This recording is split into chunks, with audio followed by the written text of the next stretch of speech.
A Boise State University professor recently learned what happens when you challenge left-wing social narratives on college campuses.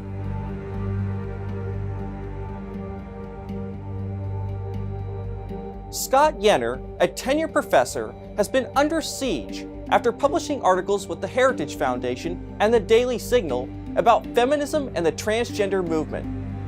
In those articles, Yenor explained how the transgender movement undermines parental rights.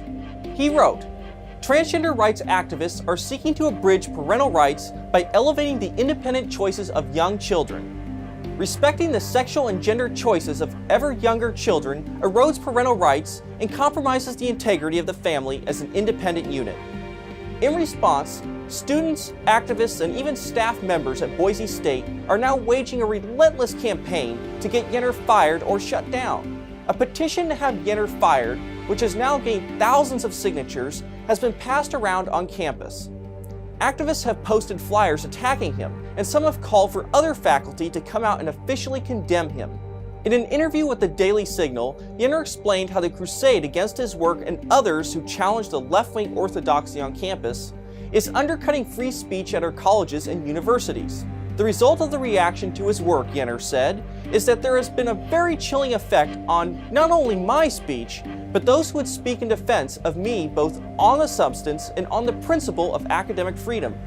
The blowback came in earnest, according to Yenor, when the School of Public Service posted his article on their Facebook page. The dean received immediate negative reactions and anger from students and LGBT activists. The dean, Corey Cook, then posted a statement on Facebook saying that while Yenor had a right to publish, his work violated the university's aspirations of diversity and civility. This didn't stop the waves of attacks that would come Yenor's way.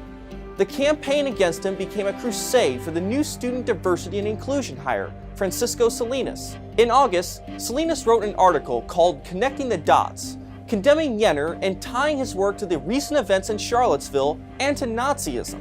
This was posted on the Boise State website. While he has received withering personal attacks over his research, Yenor said that few have engaged with the ideas or have seriously attempted to refute his arguments.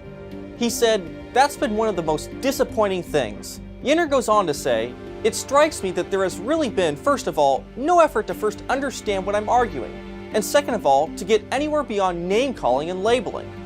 Yenor said that only a handful of students have come out to publicly defend him or even say he should be allowed to speak on his views without getting fired, though he has received a lot of private support.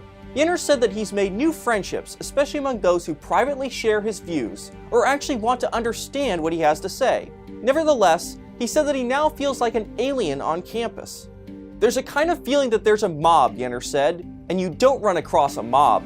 While Yenor said he will not back down about writing about gender and other areas that he studies, he is worried about what the attacks mean for free speech and others who are afraid to have their careers derailed. The message that's being sent at Boise State is that if, in any way, you challenge or question the ideas or fundamental assumptions of the transgender movement, you will be bullied, personally insulted, threatened, and abandoned. Americans have a right to expect more from our institutions of higher learning.